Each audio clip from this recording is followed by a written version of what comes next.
Substance, podcast stupéfiant.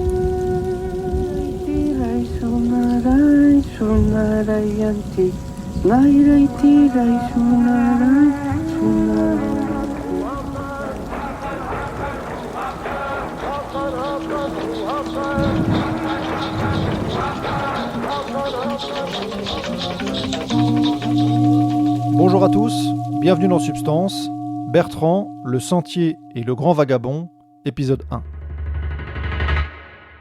Le nouveau témoignage de Substance n'est pas vraiment une histoire de drogue, c'est le récit d'une quête spirituelle, celle de Bertrand, un Normand de 44 ans.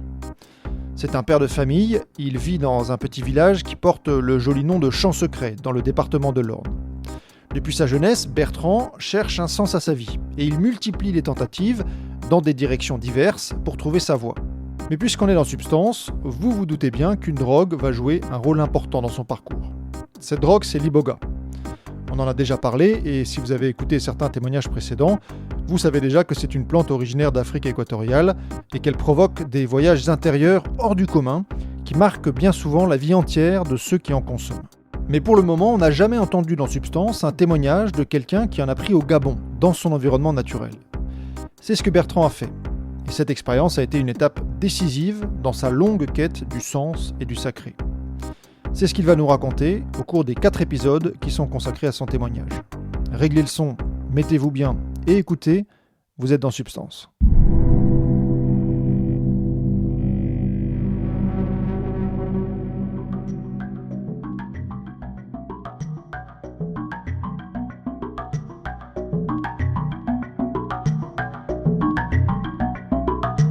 Je me suis toujours senti quand même béni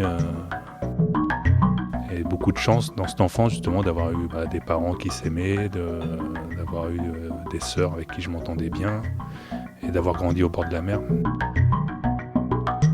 Tout remonte là en fait, moi la mer elle était très importante pour moi dans mon parcours. J'ai grandi à 50 mètres de la plage et toute mon enfance elle s'est construite autour de la plage et de la voile, de la navigation. Très petit, j'ai appris à faire de l'optimiste, à naviguer. À partir d'une dizaine d'années, je me suis mis à la planche à voile et je passais toute ma vie sur l'eau. Et vraiment, c'était une passion.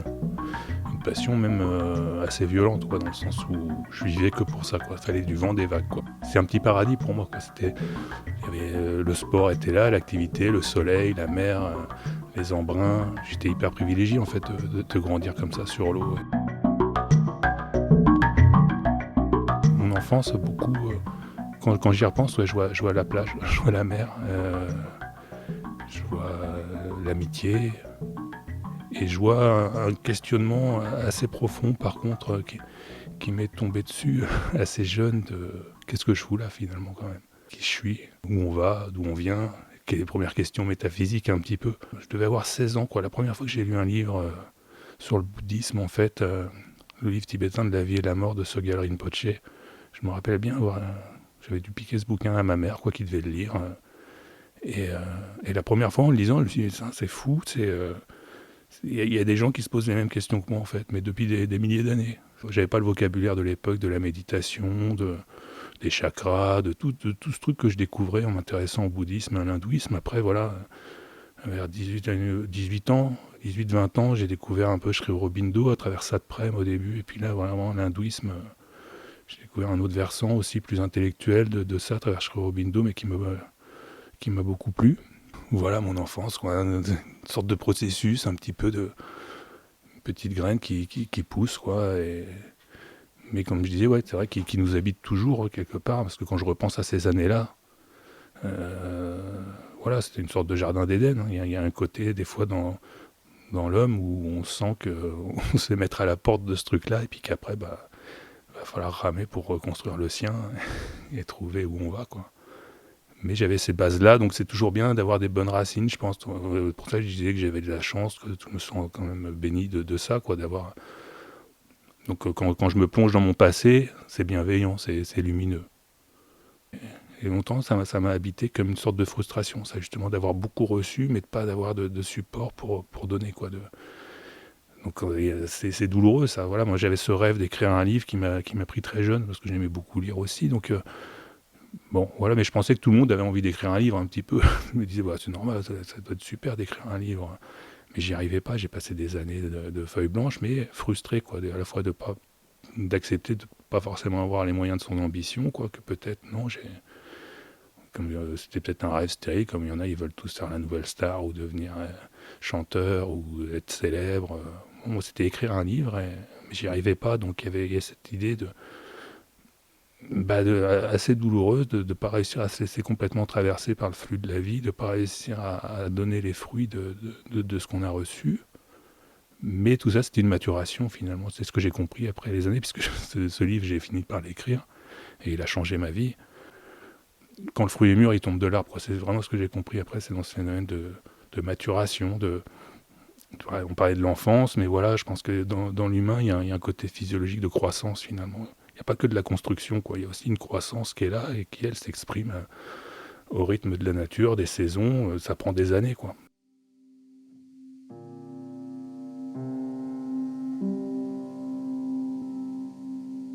Je voyais pas de sens, je voyais pas de sens dans ce que je faisais, quoi. Je me voyais porté par le vent, mais comme j'étais plus dans une errance que dans un pèlerinage au début de ma vie, quoi. Parce qu'effectivement, il y a eu la science.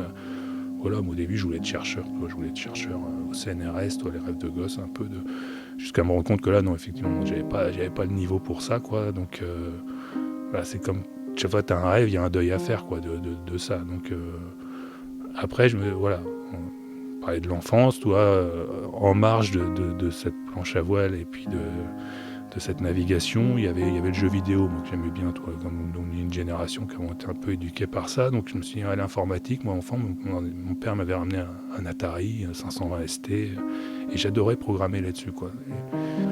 Et je me suis dit, ouais, plus tard, j'aimerais bien être développeur de jeux vidéo, quoi. Donc je me suis dirigé dans une carrière, après avoir quitté les classes prépa à la fac, je suis allé dans l'informatique, quoi. Dans l'informatique, sauf que j'ai pas eu la chance de tomber dans le jeu vidéo. Je suis tombé chez une entreprise au début qui s'appelait Bosch, où je programmais des logiciels de gestion de stock. Ensuite, une autre petite boîte sur Caen, où là, je faisais de la formation pour la bijouterie, la bijouterie des magasins Leclerc, je crois, au Carrefour, je sais plus, Carrefour. Des Carrefour, Polygone Or, voilà. Il y avait une migration logicielle à faire, donc j'avais... Bon... J'ai tout plaqué. J'ai tout plaqué pour aller sur l'île de la Réunion, dans l'océan Indien. Là, j'ai fait, bon, c'est bon, de toute façon, c'était la bulle Internet, ils cherchaient des informaticiens partout. Je me dis, je pars là-bas, quoi. Je prends un billet d'avion, j'avais 100 euros dans ma poche, quoi, mais c'était complètement fou, quoi. Mais je suis resté un an et demi là-bas, quasiment, plus d'une année. Je me suis retrouvé donc à vivre au bord du lagon, dans une communauté avec une douzaine de personnes, et voilà, là j'ai repris goût à la mer, et quand je suis revenu en France, j'ai refait une tentative un petit peu dans l'informatique quand même, parce que je suis revenu, j'étais fauché, j'avais plus rien, j'avais 25 ans, tu retournes, non, j'avais 23, 22 ans, après tu retournes chez ta mère à cet âge-là, les poches vides, voilà, tu as déjà tous les copains qui sont embarqués dans des carrières, dans des choses, toi tu reviens, t'en as bien profité pendant un an, mais finalement... T'as plus d'assises matérielles. Donc j'ai repris un petit boulot d'informaticien, où justement je faisais les migrations de la bijouterie, jusqu'à me retrouver à Bruxelles. C'est une anecdote rigolote, parce que c'était un truc important finalement, avec du recul de ma vie, cette nuit à Bruxelles, sur la grande place de Bruxelles. Je suis arrivé, c'était le salon du fruit de mer, toutes mes réservations d'hôtel avaient sauté, donc je sais pas où dormir, je suis avant à la merde, c'est Carrefour qui paye, je m'en fous, moi je dors sur la grande place, quoi. J'arrive, j'étais jeune, hein, je me présente devant l'hôtel, et le mec il me fait, oui, la nuit, ouais, c'est 300 euros, quoi.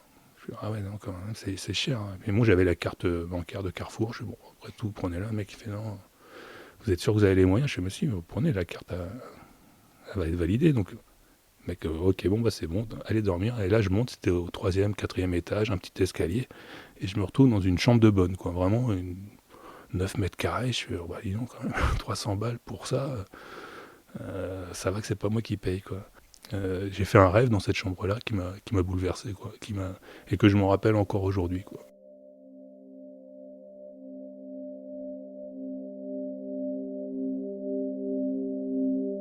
décor particulier, quoi, très céleste, tu vois. C'était une sorte de... On appelle ça la Jérusalem céleste, après dans la tradition, quoi, un truc, une sorte de paradis très lumineux, très blanc, des grandes infrastructures, des constructions magnifiques. Et puis un ange, je viens le voir. Quoi. Enfin, ce que j'assimile comme un ange, toi, parce qu'on a l'impression d'être dans le ciel.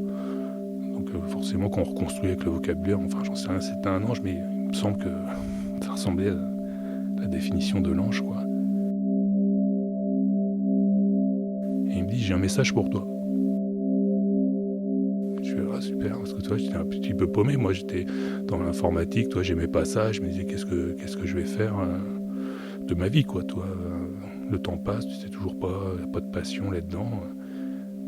Donc je prends le message content de ça, sauf que je me réveille. Et je suis, oh merde, j'ai pas lu le message, quoi. Qu'est-ce qu'il pouvait y avoir dedans, quoi. Et donc j'ai tout plaqué, quoi. Suite à ça, toi, j'avais déjà tout plaqué une fois pour aller à La Réunion. Et là, j'avais un boulot d'ingénieur, hein, un bon poste. Ils me proposaient d'aller à vers Toulon, Marseille, pour continuer. J'ai fait non, j'arrête, quoi. Et là, les mecs, ils n'ont pas compris. Ils me font, mais t'arrêtes, pourquoi? J'ai fait, pour être skipper. Moi, ce que j'aime, c'est la mer, quoi. Donc je vais être skipper. Et les mecs, ils me disaient, mais t'es pas bien, là, t'as le boulot, skipper, tu fais ça à la retraite, quoi, toi. Mais moi, je leur disais, mais non, je vais pas attendre la retraite pour faire ce que j'aime. C'est maintenant que j'ai envie de le faire. Donc, c'était encore un saut dans le vide, quoi. Et comme j'avais une petite transition, parce que je lâchais le boulot au mois de mai, la formation pour être skipper à Cherbourg, ça commençait au mois de septembre, j'avais quelques mois devant moi, et je me dis, je vais faire Saint-Jacques-de-Compostelle, quoi. Et expérience j'ai adoré. Et après, il me restait un peu de temps, et je me suis dit, je vais partir en Inde. Il me restait un peu d'économie. Comme je disais, enfant, j'étais vachement inspiré par cet univers-là. Je voulais aller voir ce qui se passait en Inde. Donc, j'ai vécu tout un périple vraiment concentré entre Saint-Jacques, l'Inde. C'était l'explosion spirituelle, quoi. J'ai vraiment découvert plein de choses. Et à mon retour en France, je tombe sur un bouquin de Vincent Ravalec, Bois sacré. Et Vincent Ravalec, c'est un écrivain que j'ai toujours aimé lire, quoi. Voilà, j'aimais bien tous ces bouquins. Et je me dis, tiens, qu'est-ce qu'il raconte dans ce truc-là? Il avait écrit Effacement progressif des consignes de sécurité. Mais comme je connaissais pas les drogues, je n'avais pas cette lecture-là de psychédélique de ces bouquins. Mais par contre, Bois sacré, et là, il se met à parler d'une plante qui pousse au Gabon, qui s'appelle l'iboga, qu'on appelle aussi le bois sacré. Et je dévore ce livre-là, quoi. Vraiment, ça me passionne, quoi, parce que ça rejoint cette quête du concret que j'avais un petit peu, toi, d'une spiritualité. Ouais, mais bon, voilà. Faut que ça marche, quoi. Faut que ça soit technique. Pour moi, il fallait qu'il y ait une technologie qui soit associée à la spiritualité pour que ça résonne, parce que sinon, j'avais des exemples de l'église catholique en France où les gens, ils font semblant, quoi. Pour moi, c'était un truc d'hypocrisie, tout ça un petit peu, mais il n'y avait rien de concret. Donc quand je lis ça, je fais, mais voilà. Et je me dis, je termine le bouquin, je fais direct, je tape Google, iboga, où est-ce que ça se prend, ce truc? Où est-ce que ça prend, ce truc-là? Parce qu'il faut que je le fasse, quoi. Puis, coup de bol, il y avait un séminaire, on appelait ça des séminaires, parce qu'à l'époque, c'était légal, donc c'était quand même différent, hein. On en parlait ouvertement sur Internet. Malendi, qui avait rencontré Vincent Ravalec, qui était invité sur France Inter, on en parlait ouvertement, quoi. C'était une médecine. Et donc, il faisait un stage pas très loin en Normandie, justement, toi. Mais j'aurais été prêt à aller à Marseille s'il fallait. Mais là, non, ça tombe bien, c'est à 100 km de chez moi. Bon, pareil, c'était déjà un petit peu néo-chamanique, leur truc, dans le sens où il fallait payer 500 balles, quoi. C'était quand même, c'était pas donné.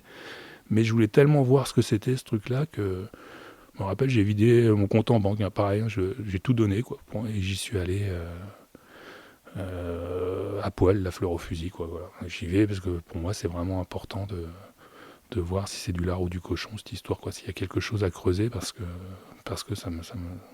Et j'ai eu une expérience assez... une rencontre, presque, hein.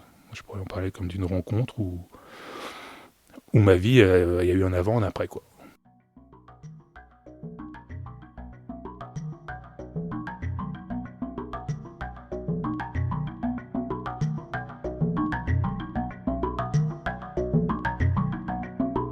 Moi, je connaissais rien, j'avais jamais fait de stage de développement personnel, de séminaire, de trucs comme ça. Je voulais prendre de l'iboga. Pour moi, tu prenais l'iboga et puis tu changeais de monde et puis tu allais résoudre des trucs. C'était Matrix, quoi. C'était une sorte, pour moi, sauf que non, ça s'est pas du tout passé comme je l'attendais, dans le sens où t'arrives, tu remplis un questionnaire, tu payes. Après, tu te retrouves, on était une vingtaine ou une trentaine dans une grande salle.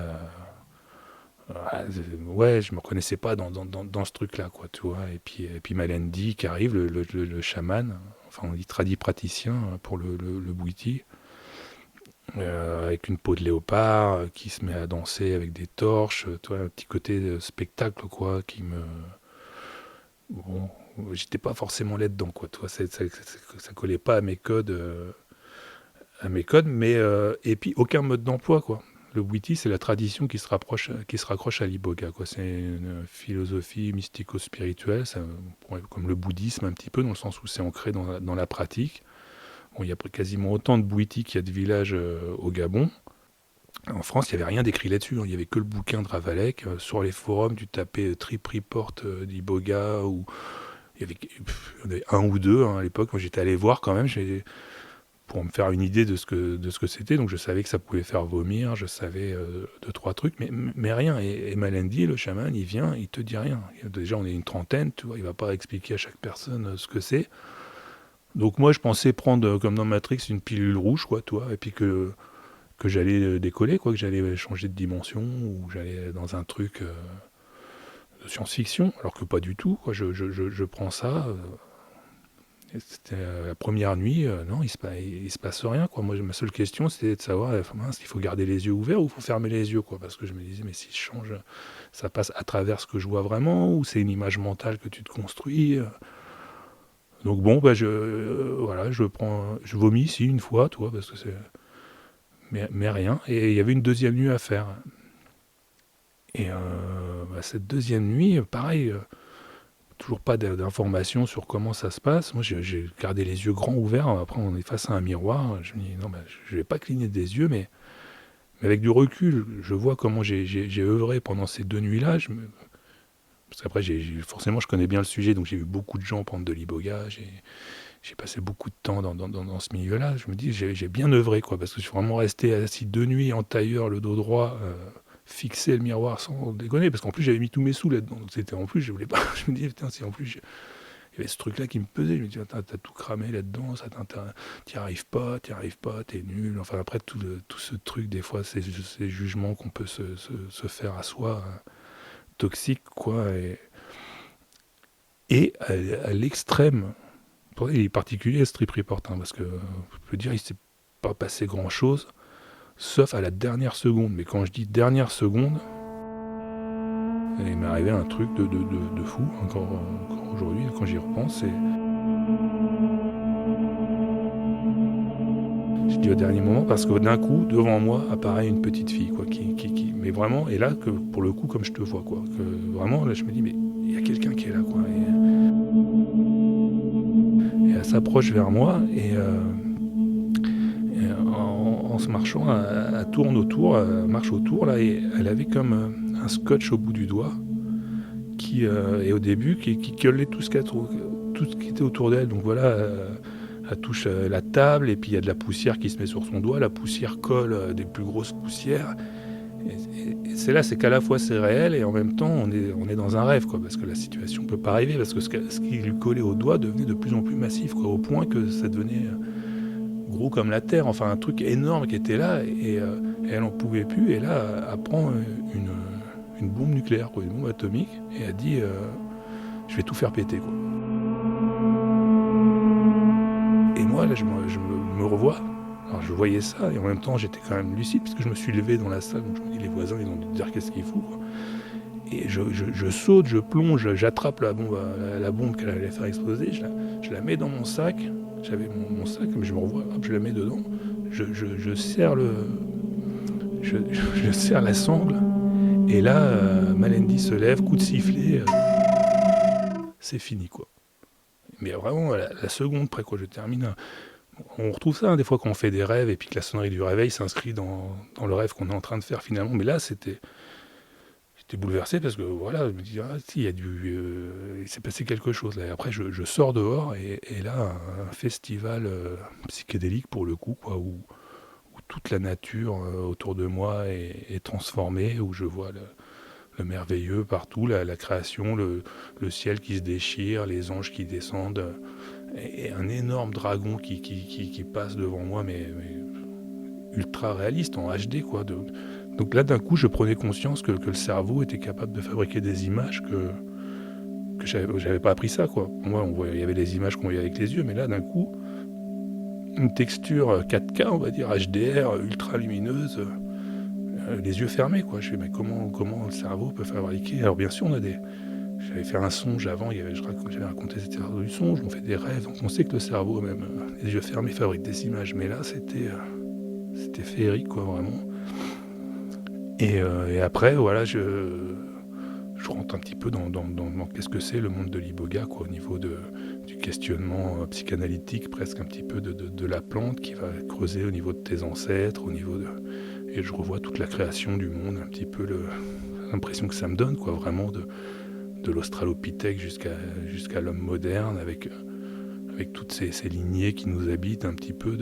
Si on est là aujourd'hui, c'est parce qu'on a un australopithèque qui a eu le temps de courir dans la grotte avant de se faire bouffer par un ours et puis d'accoucher en catastrophe. Moi, je vois des scènes, je me dis, mais qu'est-ce que c'est l'existence, quoi, ces mémoires qui nous habitent. Et puis toujours autour de moi, vraiment, même les yeux ouverts, là, pour le coup, un monde étincelant. Enfin, le voyage même se termine de façon vraiment christique, quoi. C'est-à-dire, à un moment, on me dit, tu veux des connaissances dans le voyage, hein, je me rappelle très bien de ce moment-là. On me dit, tu veux apprendre des choses? Et moi, je fais, bah oui, je viens là pour ça, quoi.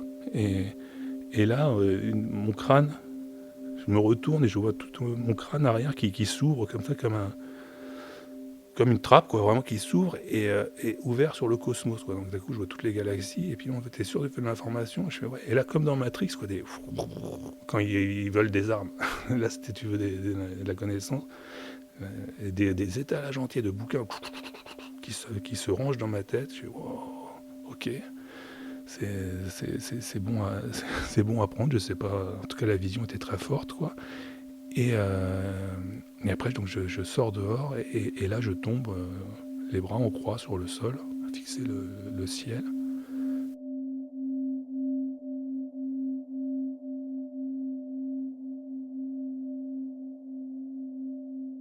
C'est là que je vois ce dragon passer et mon corps devient mais en or. Et au niveau de la tête, une sensation doré, mais voilà. Après, à l'époque, non, j'avais pas de, parce qu'on peut aujourd'hui avec du recul, il peut y avoir une lecture christique, un petit peu de transfiguration, tout ça, mais j'avais pas ce vocabulaire-là à l'époque, donc je pouvais pas l'inventer, quoi. C'était très surprenant. Et donc voilà, je vis tout ça, et après je rentre chez moi, et là en fait, je l'avais pas dit à mes parents que j'avais fait ça, forcément, mais ils m'ont vu, ils m'ont fait, qu'est-ce que t'as fait, quoi. J'étais complètement changé, quoi. C'est-à-dire même mon regard, quand je disais de l'or, même mes yeux, je les voyais en or, quoi. Et pendant la cérémonie, après, quand je suis revenu, c'était plus doré, mais ils mettaient une lumière. Mes parents m'ont dit, mais qu'est-ce que t'as fait? T'es lumineux, on t'a jamais vu comme ça. Je marchais en ville, les gens, c'est ouf, hein, mais bon, c'est mon témoignage, hein, voilà. J'avais en tout cas le sentiment, vraiment, les gens s'arrêtaient pour me regarder. Je parlais avec eux, ça me mettait en état de grâce un petit peu. Enfin, j'ai l'impression que tout ce que je disais, élever les gens autour de moi, je pouvais plus toucher ma tête parce que là, c'était devenu toute la zone, le haut du crâne était devenu ultra sensible. Donc, vraiment, j'étais obligé de protéger ça parce que je pouvais pas toucher. Et je mangeais plus, j'avais plus besoin je mangeais une rondelle de tomate. J'étais nourri pour la journée tellement tout était magnifique.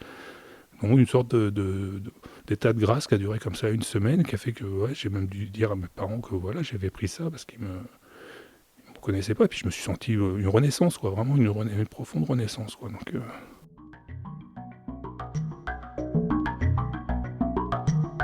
Donc cette plante-là, voilà, je l'ai notée dans mon carnet, quoi. Et ça, c'est très intéressant.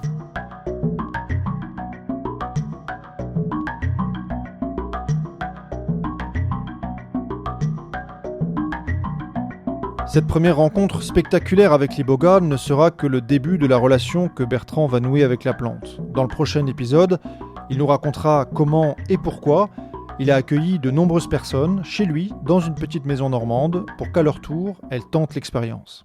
D'ici là, portez-vous bien.